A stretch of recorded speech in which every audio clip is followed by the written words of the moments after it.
Amiya Buckles. Hello, everybody. Good morning, happy Thursday. This is your dream weaving spy mama, Amiya Aranha. And you know what I just realized is that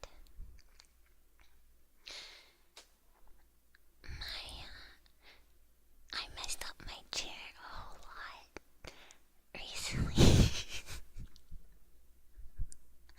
So my chair is like when I was doing a practice recording, it was all squeaky. So I'm sorry ahead of time for my squeaky. It's gonna be extra squeaky today. I'm sorry. It's not like that though. It's really not. It's not like that. Anyway, we're gonna read some Grimm fairy tales today, and I have a selection of them, and honestly, no idea how good they are, if they're any good at all, really, to be honest. I know a lot of them are like Grimm. A lot of them are very like over the top, gruesome, spooky. And I have a little selection.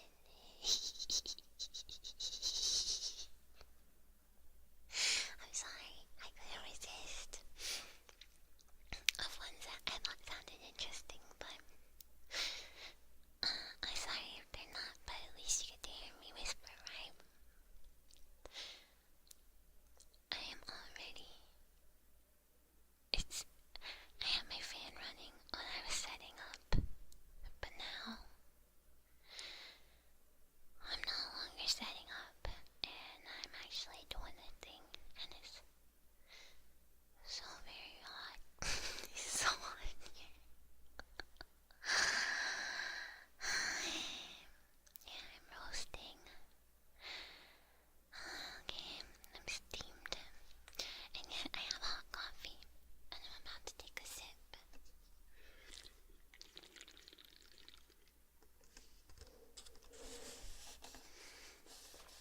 Right next to your ear for some reason.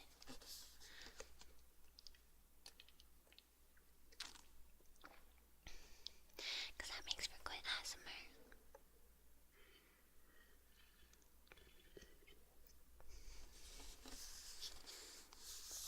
Listen to the sound of my cardboard coffee cup.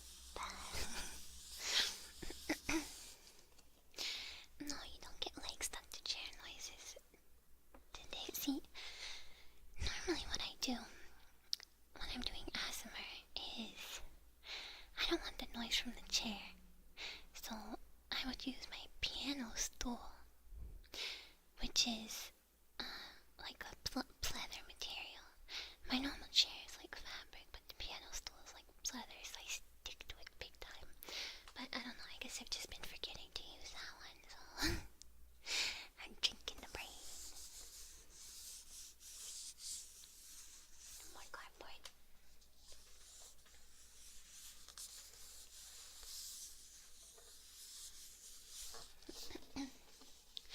I love iced coffee, but the one problem is that usually places that sell iced coffee, their sizes don't go up to as big a size as a hot coffee. So when I'm getting my morning caffeine fix,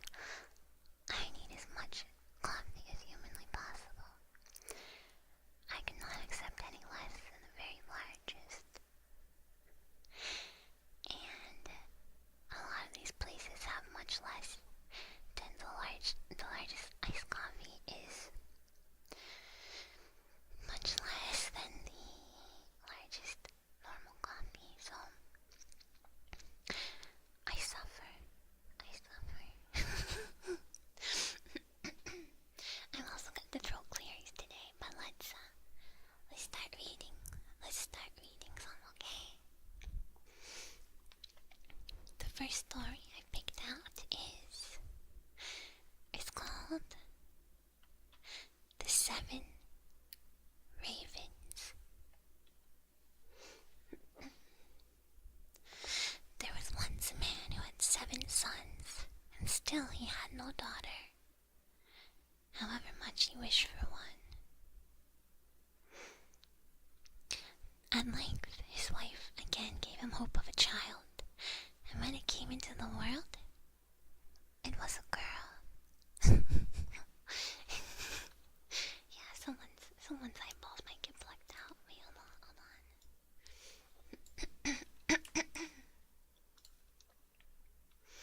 Oh, I got the throat clearies. Sorry.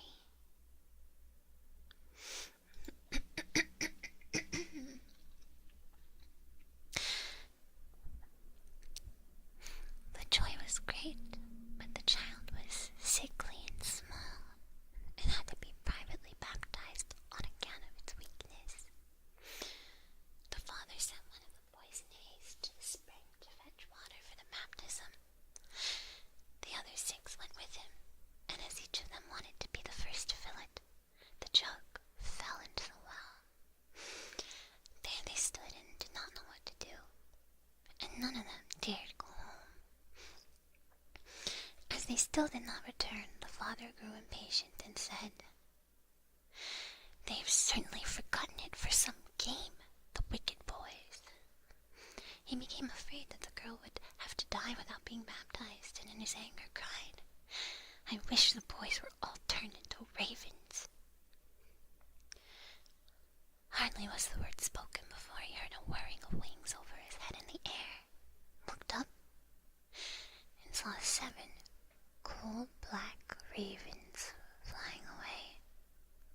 The parents could not recall the curse, and however sad they were at the loss of their 7 sons, they still, to some extent, comforted themselves with their dear little daughter, who soon grew strong and every day became more beautiful.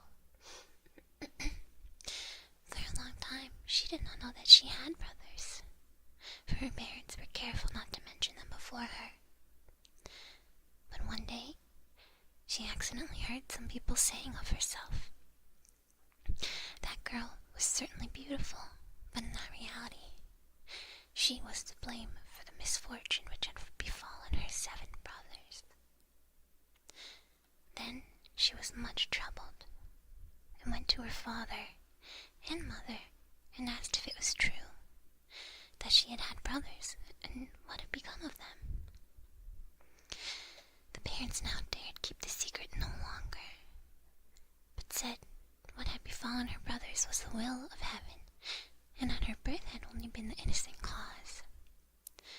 But the maiden took it to heart daily, and thought she must deliver her brothers.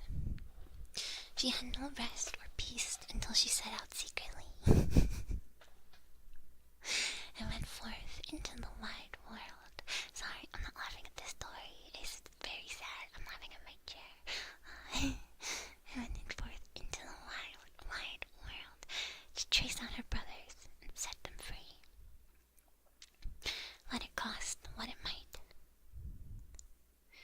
She took nothing with her but a little ring belonging to her parents as a keepsake, a loaf of bread against hunger, a little pitcher of water against thirst, and a little chair as provision against weariness. And now she went continually onwards, far, far, far, to the very end of the world. Then she came to the sun, but it was too hot and terrible, and devoured little children. Hastily she ran away and ran to the moon, but it said, I smell the flesh of men." On this, she ran swiftly away, and came to the stars, which were kind and good to her, and each of them sat on its own particular little chair.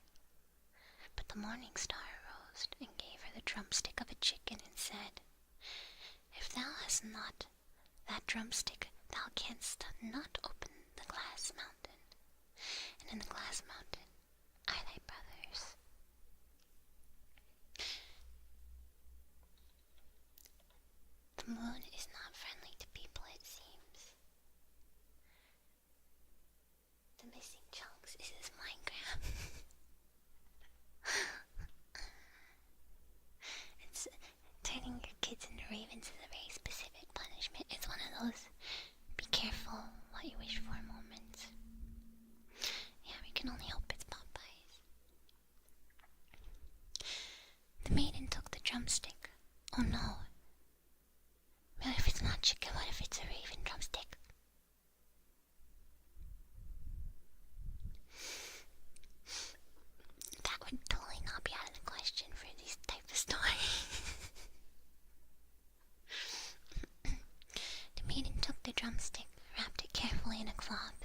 onwards again until she came to the glass mountain. The door was shut, and she thought she would take out the drumstick, but when she undid the cloth, it was empty, and she had lost the good star's present. What was she now to do? She wished to rescue her brothers and had no key to the glass mountain. The good sister took a knife, cut off one of her little fingers, put it in the door, and succeeded in opening it.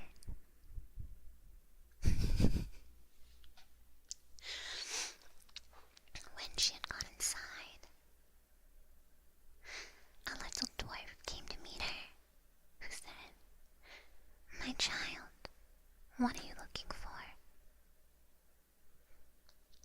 "I'm looking for my brothers, the 7 ravens," she replied. The dwarf said, "The Lord ravens are not at home, but if you'll wait here until they come, step in." Thereupon the little dwarf carried the raven's dinner in. Oh, shush out there. Carried the raven's dinner in on 7 little plates and in 7 little glasses, and the little sister ate a morsel from each plate, and from each little glass she took a sip. But in the last little glass she dropped the ring, which she had brought away with her. Suddenly she heard a whirring of wings and a rushing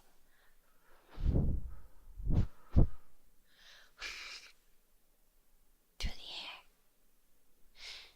and the little dwarf said, "Now the Lord Ravens are flying home." And then they came and wanted to eat and drink, and looked for their little plates and glasses.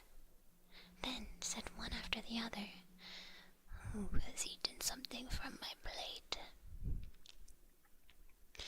Who has drunk out of my little glass? It was a human mouth." And when the 7th came to the bottom of the glass, the ring rolled against his mouth. And then he looked at it, and he saw that it was a ring belonging to his father and mother, and said, "God grant that our sister may be here, and that we shall be free." When the maiden who was standing behind the door watching heard that wish, she came forth, and on this all the ravens were restored to their human form again, and they embraced and kissed each other, and went joyfully home. The end. Maybe she blocked her own bleeding. You gotta get the ring at the beginning of the game and keep it the entire time. You'd be so yeah, happy ending, except she's missing one finger, but why does she need that for? The family now has brothers to do all the work on the farm again, so surprise. Why did she have to cut off her finger to open the door? Because she needed something to replace the chicken drumstick? Question mark. I'll admit that it does not make that much sense. The one ring in the Council of Elrond, and then there was a Schmeagol. That's his name, right? By the way, I searched high and low to get the most authentic versions of these fairy tales. So I had to go to the Wayback Machine and get a site from an old university page of someone who tried to restore them the closest to the original stories, because the site was broken when I looked. So that's what I'm using today. These were compiled by somebody called William Parker, who is, I think, with the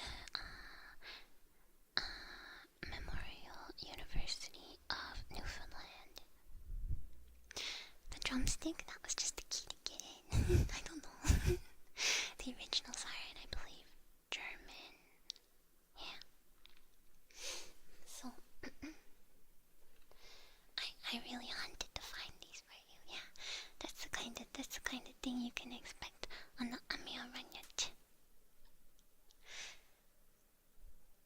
It's a kind of claw. It's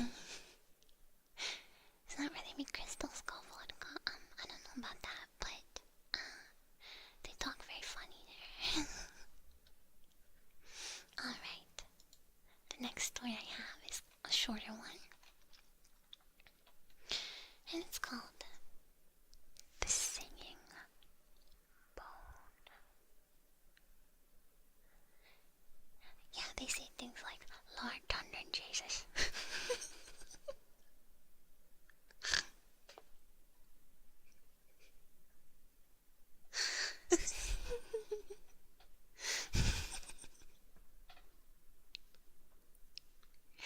Yeah, Puffin's on the show, yeah.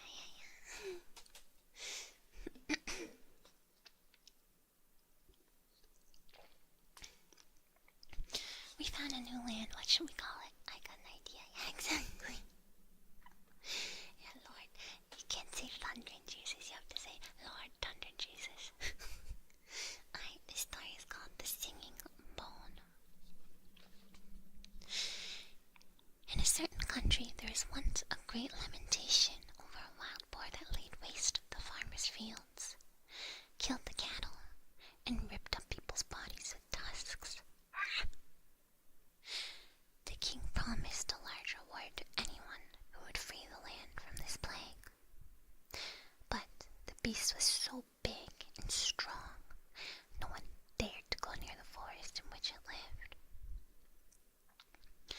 At last, the king gave notice that whoever should capture or kill the wild boar should have...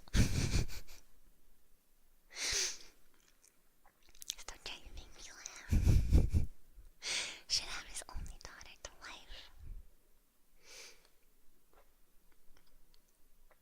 Now, there lived in the country 2 brothers, sons of a poor man, who declared themselves willing to undertake the hazardous enterprise. The elder, who was crafty and shrewd, out of pride. The younger, who was innocent and simple, from a kind heart. The king said, in order that you may be the more sure of finding the beast, you must go into the forest from opposite sides. So, the elder went in on the west side, and the younger on the east. When the younger had gone a short way, a little man stepped up to him. He held in his hand a black spear and said, I give you this spear because your heart is pure and good. With this you can boldly attack the wild boar, and it will do you no harm. He thanked the little man, shouldered the spear, and went on fearlessly. Before long he saw the beast, which rushed at him, but he held the spear towards it, and in its blind fury it ran so swiftly against it that its heart was cloven in twain. Then he took the monster on his back and went homewards with it to the king.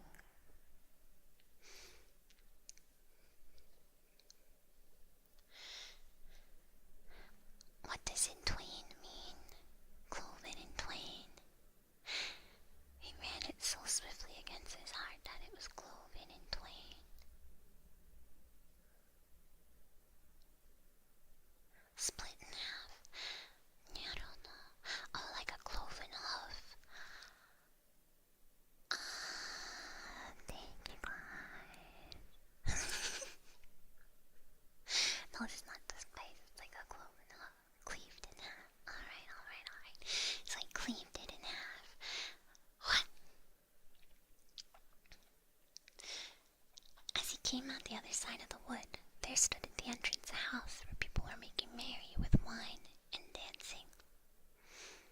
His elder brother had gone in there, and, thinking that after all the boar would not run away from him, was going to drink until he felt brave. But when he saw his younger brother coming out of the wood, laden with his booty, his envious evil heart gave him no peace. He called out to him, Come, dear brother, rest, they said in the story.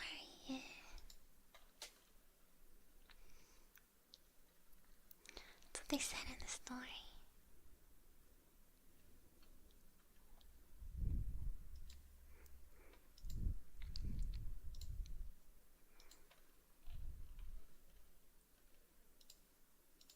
Alright. It means treasure, I think. Not the kind of booty you're thinking of. Well, it is a boar. I don't know. Anyway. His envious, evil heart gave him no peace. He called out to him. Come in, dear brother. Rest and refresh yourself with a cup of wine. The youth, who expected no evil, went in and told him about the good little man who had given him the spear, wherewith he had slain the boar. The elder brother kept him there until the evening, and they went away together, and when in the darkness they came to a bridge over a brook. The elder brother let the other go first, and when he was halfway across, he gave him such a blow from behind that he fell down dead. He buried him beneath the bridge, took the boar, and carried it to the king, pretending that he had killed it, whereupon he obtained the king's daughter in marriage. And when his younger brother did not come back, he said, the boar must have killed him, and everyone believed it. But as nothing remains hidden from God, so this black deed was to come to light. Years afterwards, a shepherd was driving his herd across the bridge, and saw lying in the sand beneath a snow-white little bone.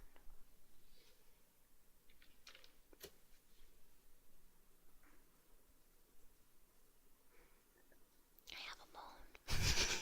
No, I don't, it's a rock.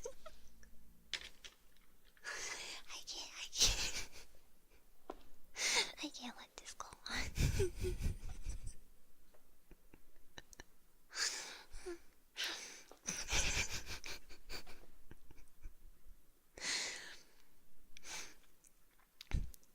He thought that it would make a good mouthpiece, so he clambered down, picked it up, and cut out of it a mouthpiece for his horn. But when he blew through it for the first time, to his great astonishment, the bone began of its own accord to sing. Ah, friend, thou blowest on my bone. Long have I lain beside the water. My brother slew me for the boar, and took for his wife the king's young daughter. What a wonderful horn, said the shepherd. Just said the most unhinged, insane thing. It's clearly haunted.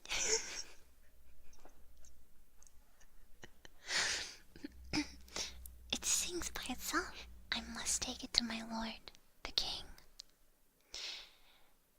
And when he came with it to the king, the horn again began to sing its little song. The king understood it all, and caused the ground below the bridge to be dug up, and then the whole skeleton of the murdered man came to light. The wicked brother could not deny the deed, and was sewn up in a sack and drowned. But the bones of the murdered man were laid to rest in a beautiful tomb in the churchyard.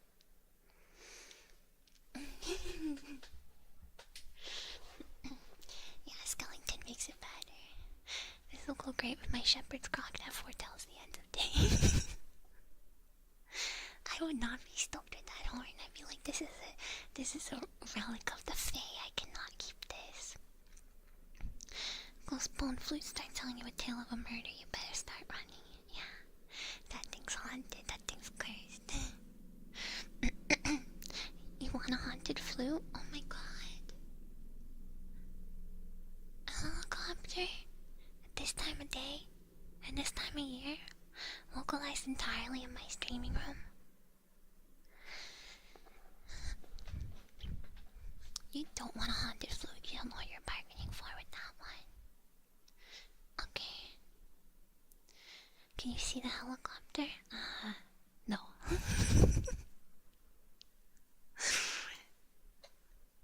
Alright.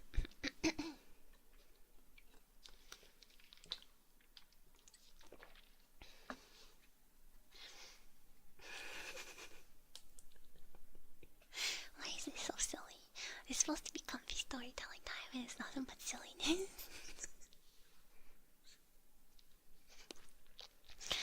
Okay, the next story I picked is called The Old Woman in the Wood.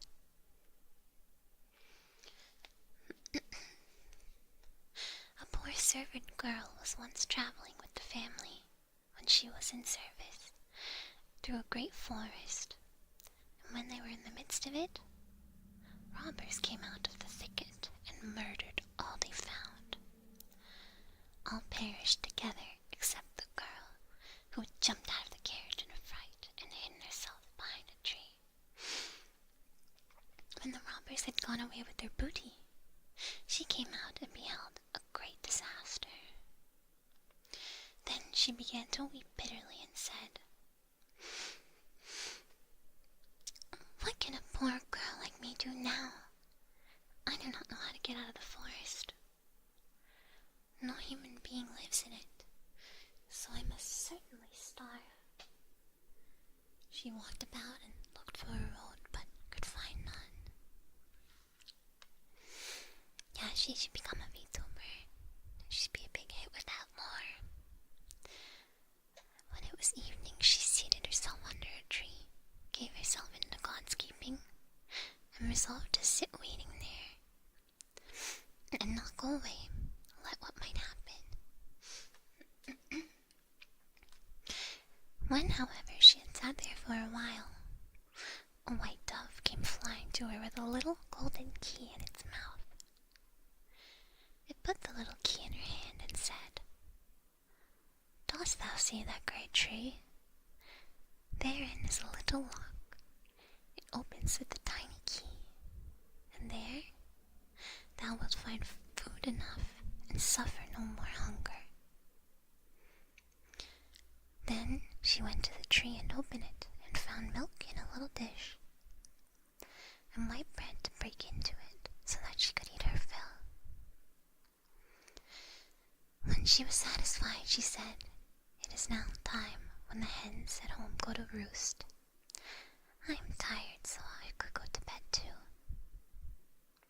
Then the dove flew to her again, and brought another golden key in its bill, and said, "Open that tree there, and thou wilt find a bed."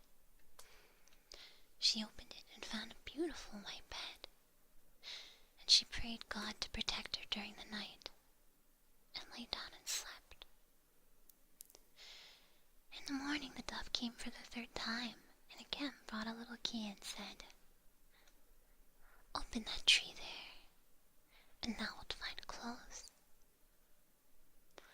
And when she opened it, she found the garments beset with gold and with jewels, more splendid than those of any king's daughter.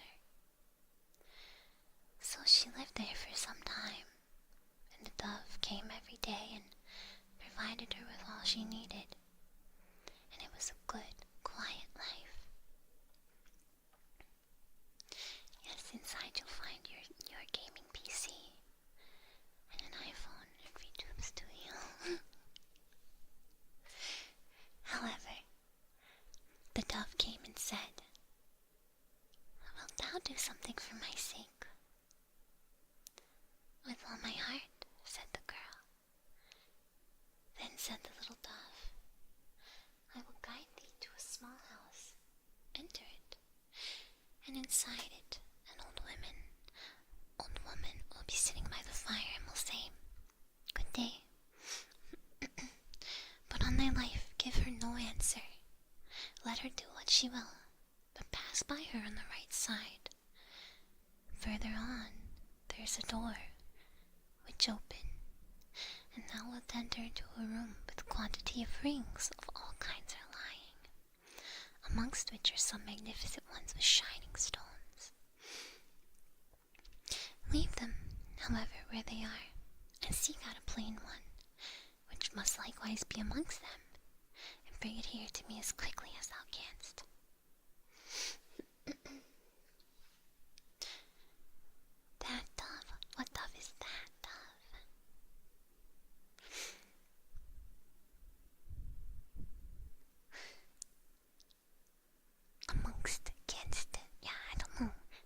the stories, other stories, people don't talk like this, but it's very difficult to read.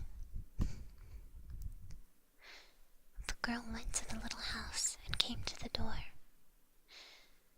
There sat an old woman who stared when she saw her and said, "Good day, my child." The girl gave her no answer and opened the door. "Wither away," cried the old woman, and seized her by the gown and wanted to hold her fast, saying, "This is my house. No one can go in there if I choose not to allow it." But the girl was silent, got away from her and went straight into the room. Now there lay on the table an enormous quantity of rings, which gleamed and glittered before her eyes. She turned them over and looked for the plain one, but could not find it. While she was seeking, she saw the old woman and how she was stealing away and wanting to get off of the bird cage which she had in her hand.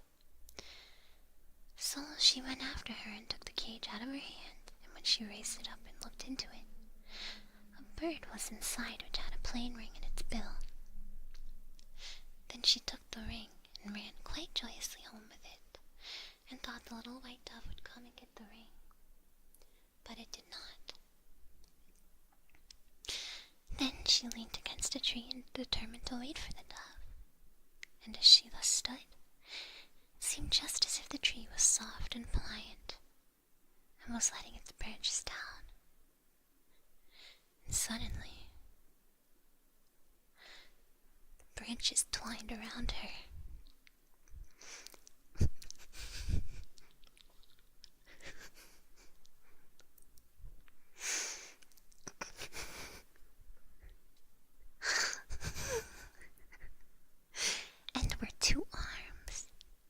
She looked round. The tree was a handsome man, embraced and kissed her heartily, and said, "Thou hast delivered me from the power of the old woman, who is a wicked witch."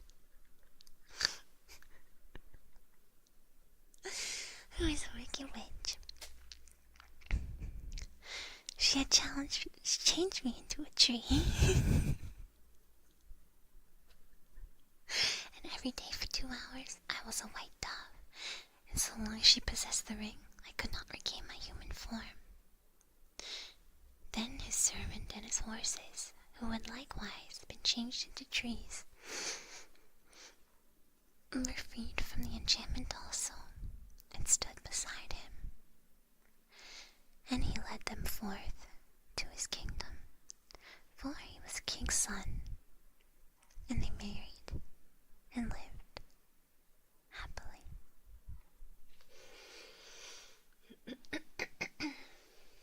Yeah, there we go. Thou hast saved me from thine eggs. I wouldn't want to be delivered from the power of an old woman, but what if you were a tree? That wouldn't be fun, would it? You couldn't even move. Yeah, some of these have happy endings. A lot of them do not. There's one called the juniper tree that I think is very, very, very, gruesome, and I was like, maybe I shouldn't read it because I think it's pretty intense. Maybe the hag would water you. No, she don't care. People get turned into trees a lot in English folklore. I see. Happy ending except for deforestation. Well, I'm sure there's plenty of trees. What Amiya tree? Of course. Of course. You know, you guys, I don't think it's very interesting, but there is a fairy tale called Hans the Hedgehog. So we found a boss, and maybe that's the one we read.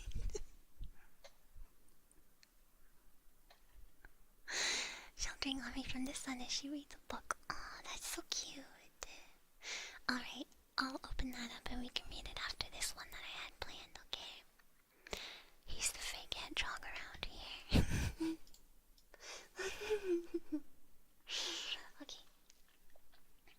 This one is a little bit long. It's called Hans in Luck. Hans had served his master for 7 years, so he said to him, "Master, my time is up. Now I should be glad my bonitis. My bonitis.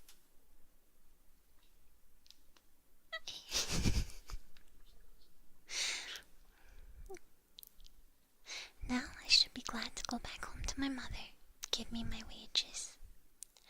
The master answered, "You've served me faithfully and honestly. As the service, whose so shall the reward be." And he gave Hans a piece of gold as big as his head. Hans pulled his handkerchief out of his pocket, wrapped up the lump in it, put it on his shoulder, and set out on the way home. As he went on, always putting one foot before the other, he saw a horseman trotting quickly and merrily by on a lively horse. "Ah," said Hans quite loud, "what a fine thing it is to ride. There you sit as on a chair, you stumble over no stones, you save your shoes, you get on, and you don't know how. Trotting."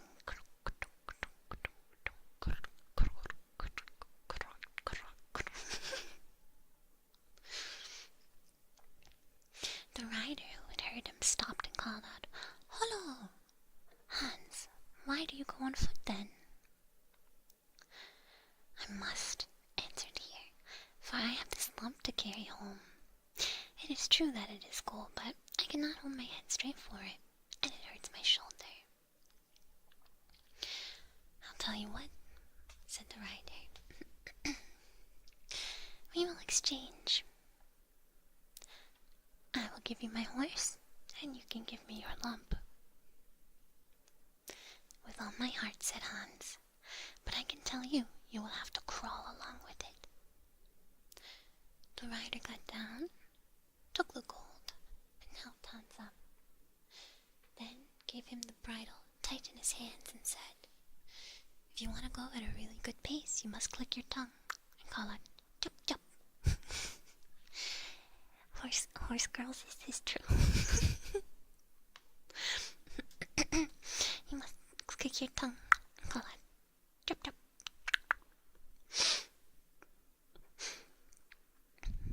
Hans was heartily delighted as he sat upon the horse and rode away so bold and free. After a little while, he thought that it ought to go faster, and he began to click with his tongue and call out, "Jup, jup." The horse put himself into a sharp trot, and before Hans knew where he was thrown off and lying in a ditch which had separated a field from the highway. Dummy. The horse would have gone off too if it had not been stopped by a countryman who was coming along a road and driving a cow before him. "Well, I'm not calling you guys all horse girls. I'm just asking the horse girls if it's true, you know." Hans got his limbs together and stood up on his legs again, but he was vexed, and said to the countryman, "It is a poor joke, this riding, especially when one gets hold of a mare like this, that kicks and throws one off, so that one has a chance of breaking one's neck. Never again will I mount it. Now, I like your cow, for one can walk quietly behind her, and have, over and above, one's milk, butter, and cheese every day without fail. That is good man, Hans, good man. We will have milk, butter, and cheese. We love dairy. That's out. This is some Ami fan fiction. Someone disguised as an old tale. No, this is not the hedgehog one, you guys. I love dairy. Reverse straw millionaire? I don't know what that is.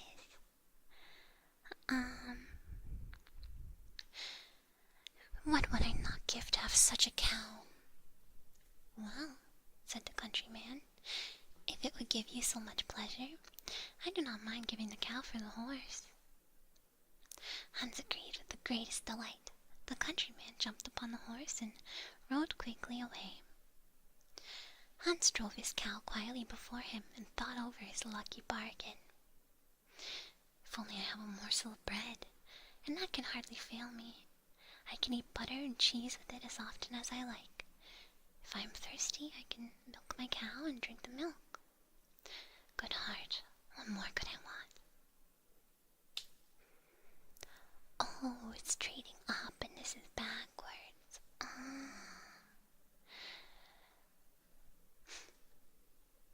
Interesting. Who knows, maybe he'll make out with the crazy deal at the end. When he came to an inn, he made a halt, and in his great content ate up what he had with him, his dinner and supper, and all he had. And with his last few farthings, had a glass of beer. Then he drove his cow onwards along the road to his mother's village.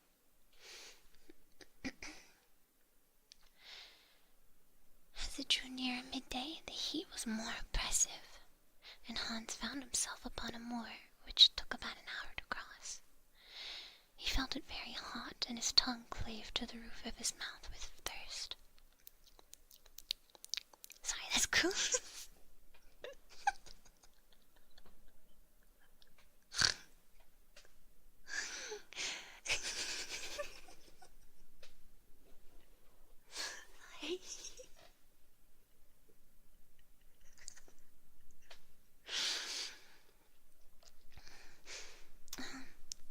I can find a cure for this. Thought Hans. My tongue going wrong. I was just having a dry tongue. I will milk the cow now and refresh myself with the milk. He tied her to a withered tree, and as he had no pail, he put his leather cap underneath. But try as he would, not a drop of milk came. Oh no, is it a boy cow?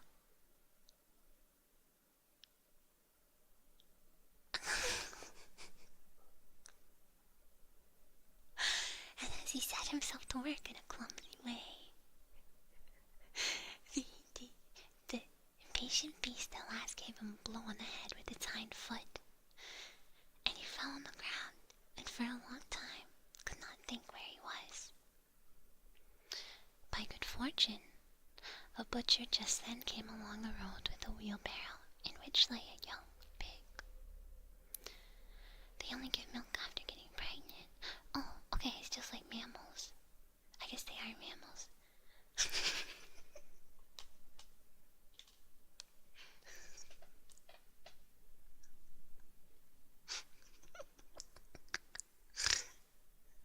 Yeah, they're mammals. Sorry, I knew that. I knew that.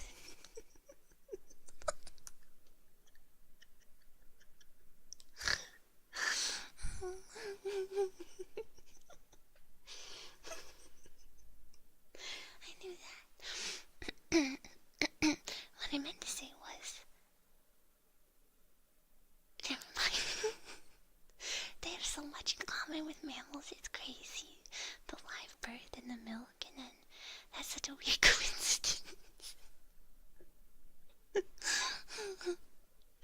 Okay.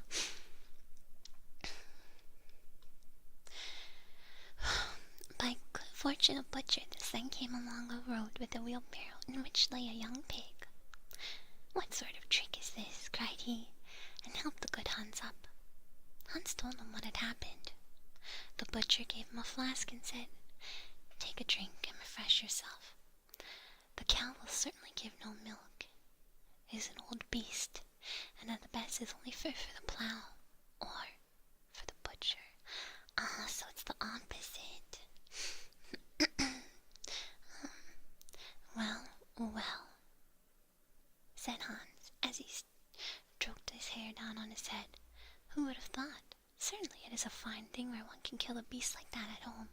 What meat one has! But I do not care much for beef.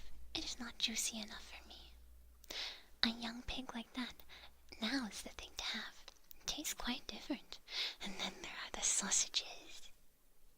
You guys, this is not the hedgehog story. This is a different Hans. It's a very common name, evidently. You would notice a boy cow. Aren't boy cows just bulls? I think. Christ, I don't say that. I do love sausage. Okay, yeah, it's like a completely different animal. There's no way he wouldn't know. Well, this guy doesn't seem like the brightest brick in the building, so maybe he would make that mistake.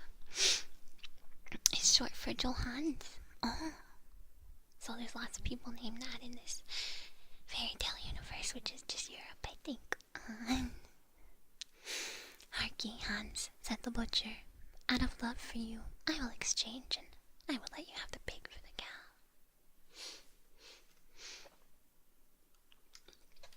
Yeah, breakfast sausage is like my favorite.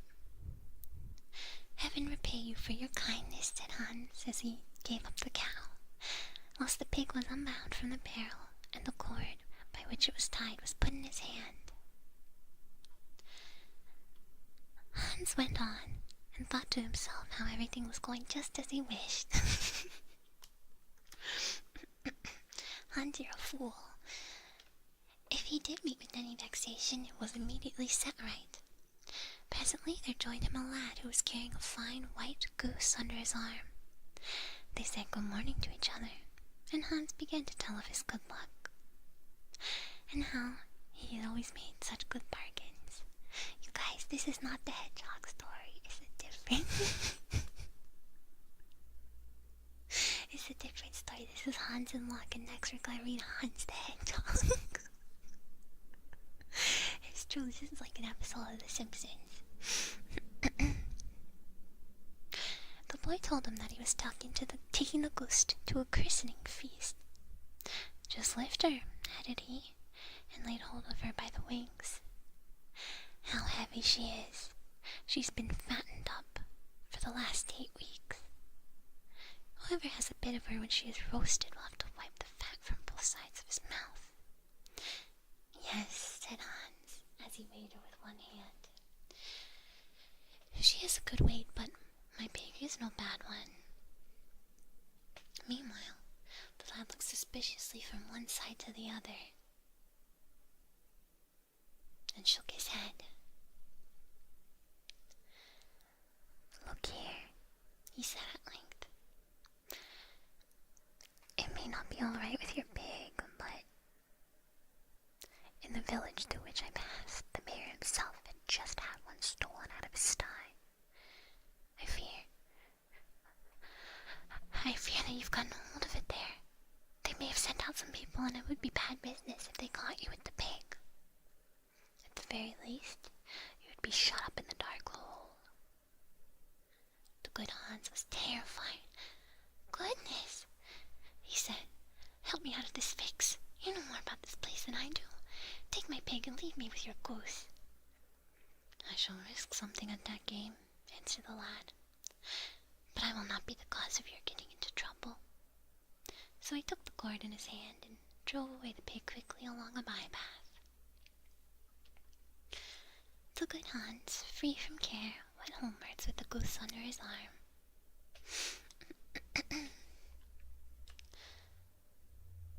When I think over it properly, he said to himself, I have even gained by the exchange.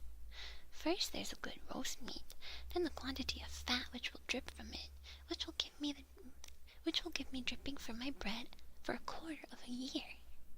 And lastly, the beautiful white feathers. I will have my pillow stuffed with them, and then indeed I shall go to sleep without rocking. How glad my mother will be. Oh no, there's a mother involved. That's not gonna go well. She's gonna be so upset. As he was going to the last village, there stood a scissors grinder with his barrel, and as his wheel whirred, he sang, I sharpen my scissors and quickly grind, my goat blows out in the wind behind.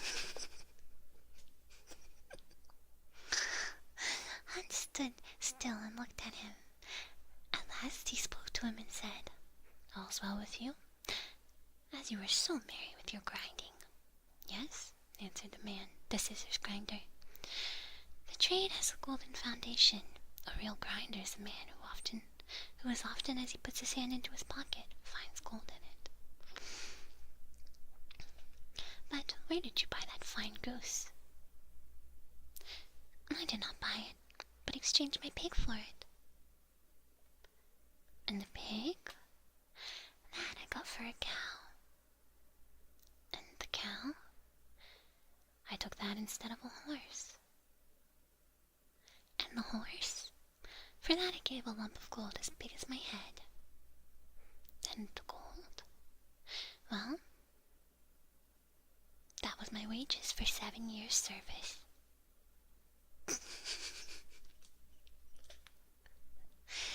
You have known how to look after yourself each time, said the grinder. If you could only get on so far as to hear the money jingle in your pocket whenever you stand up, you will have made your fortune.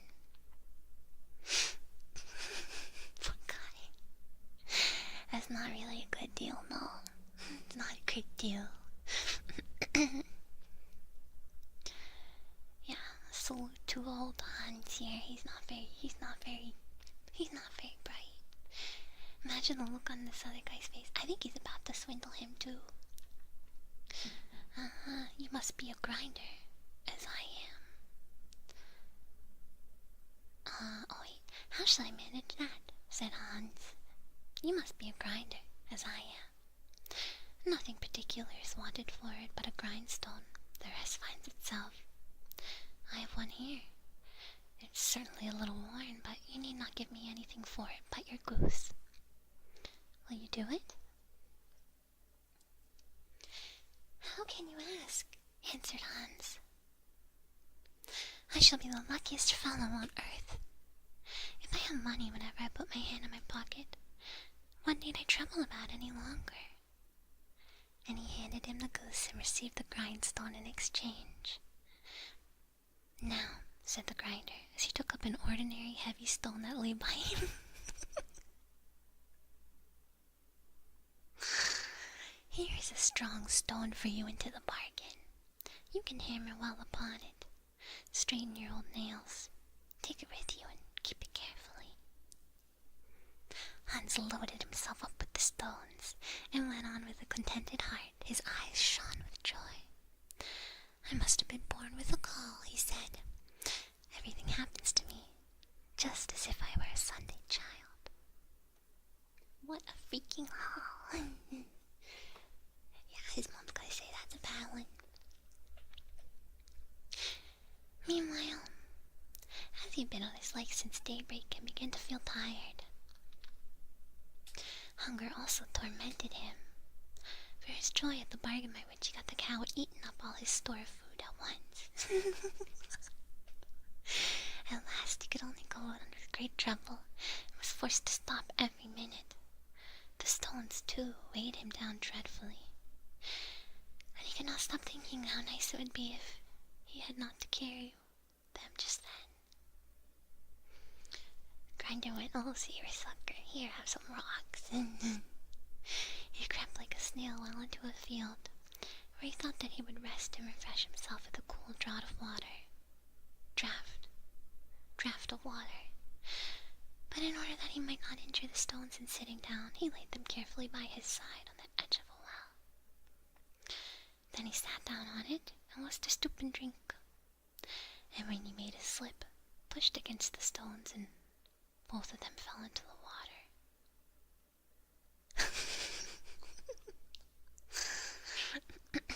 When the cow turned out to be a pig, who turns out to be a goose, turns out to be some rocks.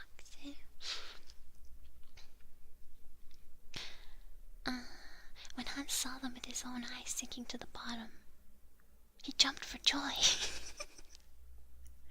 And then knelt down, and with tears in his eyes thanked God for having shown him this favor also, and delivered him in so a good way, and without his having any need to reproach himself from those heavy stones that had been the only thing that troubled him. There is no man under the sun so fortunate as I, he cried out. With a light heart, and free from every burden, he now ran until he was with his mother at home.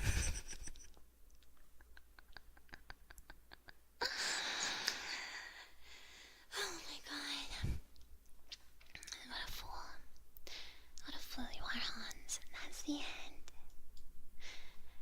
then the last one we have is Hans the Hedgehog.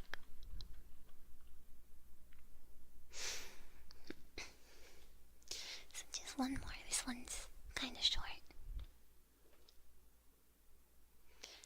Do you guys think it's the same Hans? I like to think that in all of these stories, it's all the same Hans. There's so many stories with Hans in the name. Ignorance is bliss, I guess. I feel like some of these don't have a moral. It's the sequel. There was once a countryman who had money and land in plenty, but how rich soever he was, one thing was still wanting in his happiness. He had no children. Often when he went into the town with the other peasants, he mocked him and asked why he had no children. At last he became angry, and when he got home he said, "I will have a child, even if it be a hedgehog." Then his wife had a child. That was a hedgehog in the upper part of his body, and a boy in the lower.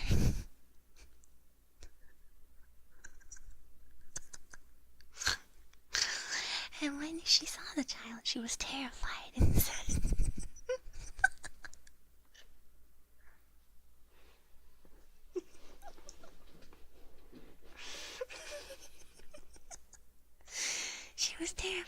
said, "See, there, thou hast brought ill luck on us.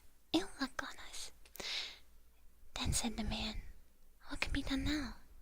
The boy must be christened, but we shall not be able to get a godfather for him." The woman said, "And we cannot call him anything else but Hans the Hedgehog."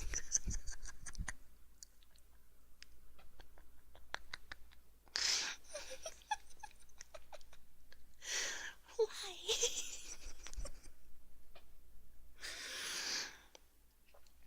When he was christened, the parson said, "Oh my God, I'm so hot."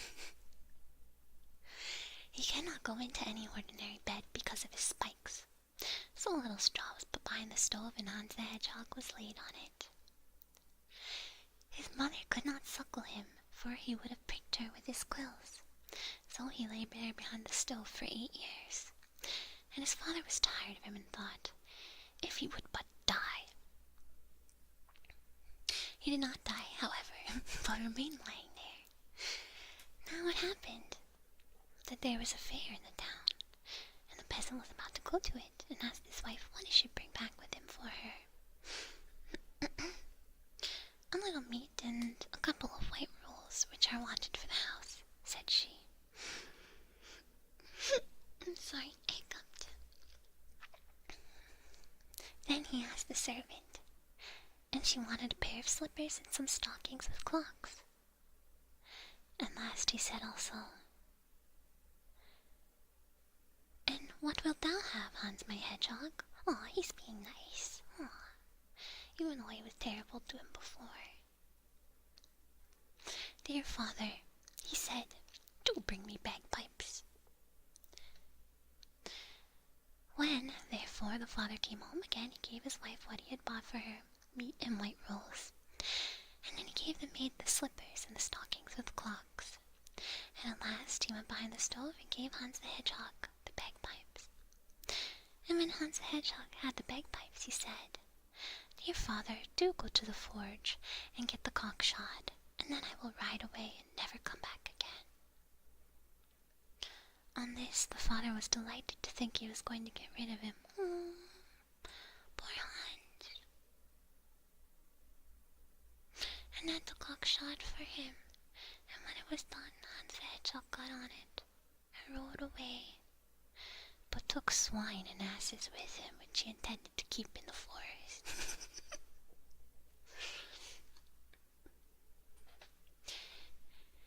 When they got there, he made the cock fly onto a high tree with him. And there he sat for many a long year and watched his asses and swine until the herd was quite large, and his father knew nothing about him. While he was sitting in the tree, however, he played his bagpipes and made music, which was very beautiful. Once a king came traveling by who had lost his way and heard the music. He was astonished at it, and sent his servant forth to look all round and the music came.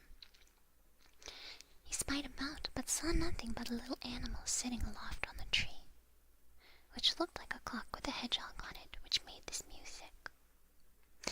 Then the king told the servant he was to ask why he sat there, and if he knew the road which led to his kingdom.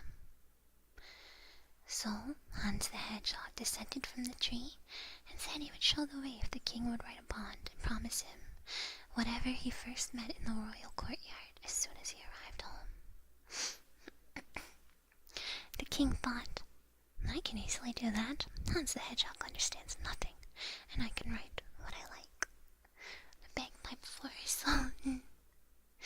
Beautiful bagpipe music from the half-hedgehog thing in a tree. Yeah, I actually like the sound of bagpipes a lot. It's like, I don't know, I kind of like the droning sound of it.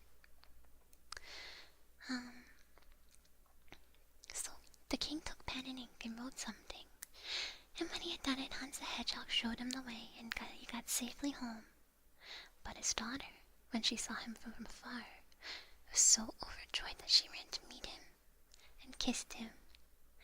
Then he remembered Hans the Hedgehog and told her what had happened, and that he had been forced to promise whatsoever first met him when he got home to a very strange animal, which sat on a cock as if it were a horse, and made beautiful music. But instead of writing that he should have what he wanted, he had written that he should not have it. Thereupon the princess was glad, and said he had done well, for she would have never gone away with the hedgehog. Hans the Hedgehog, however, looked after his asses and pigs, and was always merry as he sat on the tree and played his bagpipes. Well, yeah, the practice would probably not be nice. I mean, like a performance, but I guess Hans is probably playing it all the time. Yeah, this Hans is a great businessman. He's making some good deals. Now it came to pass that another king came journeying by with his attendants and runners. There's no way this is the same Hans, because the other guy was way too dumb. Maybe this... Okay, since we saw this Hans from when he was born, maybe this Hans, after this story, went and got, like, brain damage somehow.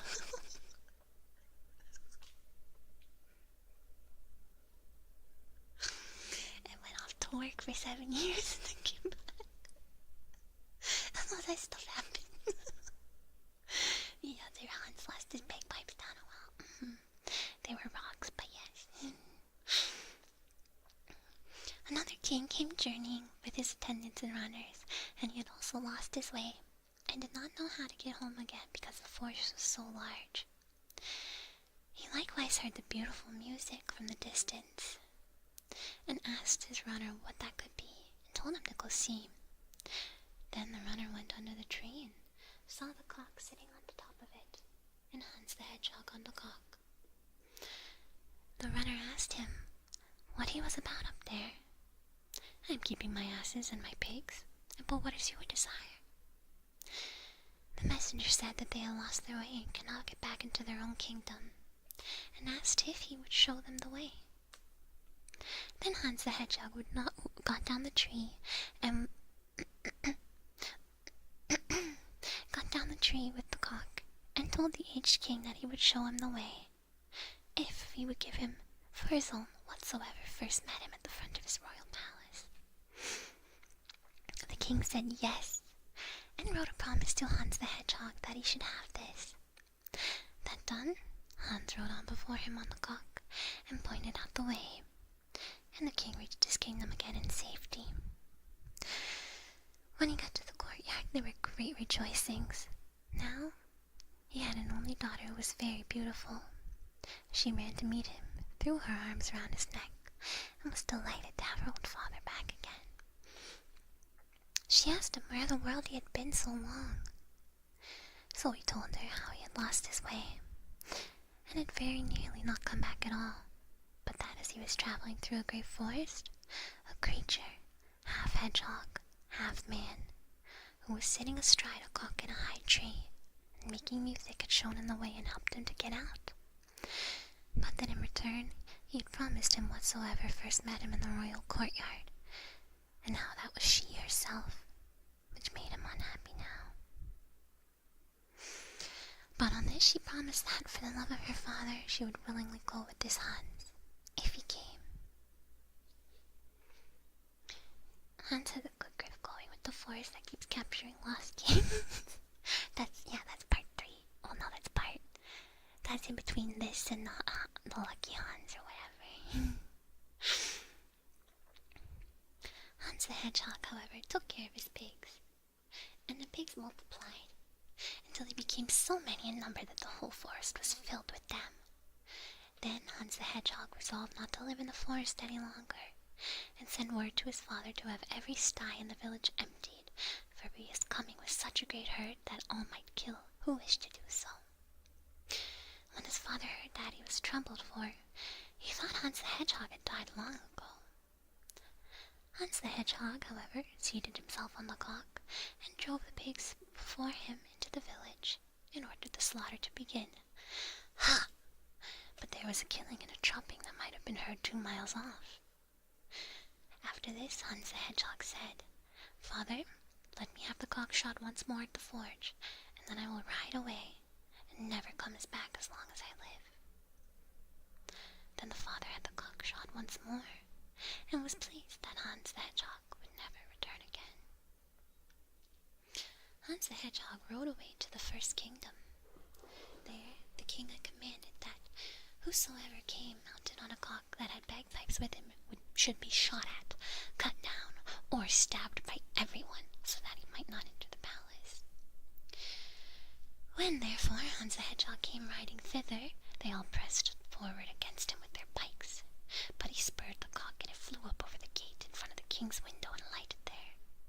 And Hans cried out that the king must give him what he had promised, or he would take both his life and his daughter's. Then the king began to speak his daughter fair, and to beg her to go away with Hans in order to save her own life and her father's.